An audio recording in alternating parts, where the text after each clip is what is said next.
Gusto mo rin gumawa ng napakadali at napakasarap na orange puto?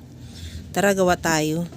Meron ako ditong 6 cups na all-purpose flour. Lagyan ko na rin ng 2 cups na milk powder at 4 tablespoon na baking powder at 1 tablespoon na asin.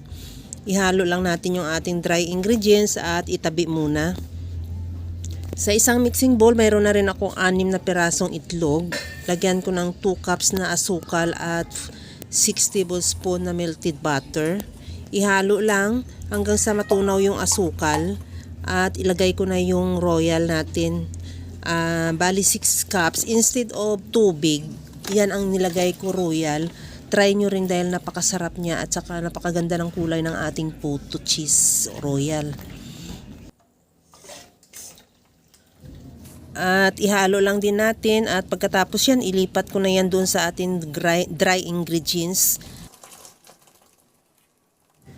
Ihalo lang hanggang sa matunaw yung lahat nating dry ingredients. Para naman masigurado nating walang naiwang buo-buo sa ating mixture, ilagay ko yan ulit ilipat ko yan sa isang mixing bowl at salain. Gamitan ko ng strainer, kagaya lang nito sa nakikita mo, at unti-unti lang natin ilagay para hindi mabigla dahil nga sa napakarami baka matapon.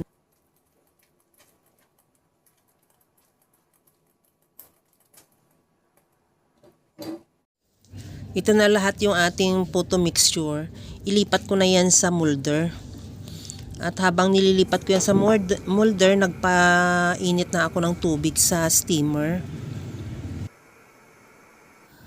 Ilagay ko na yan sa steamer at i-steam natin yan ng mga 20 to 25 minutes hanggang sa maluto.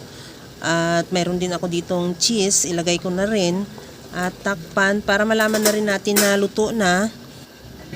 Gamitan ko rin yan ng toothpick. Kung wala nang dumikit sa toothpick, ibig sabihin luto na yan. Tanggalin ko na lang yan at saka palamigin. At i-unmold na at ready to serve na yan yung ating napakasarap na royal puto cheese. Kaya mga kalasa, kung nagustuhan mo yung ating video, please like na lang at pakishare na rin sa inyong mga friends.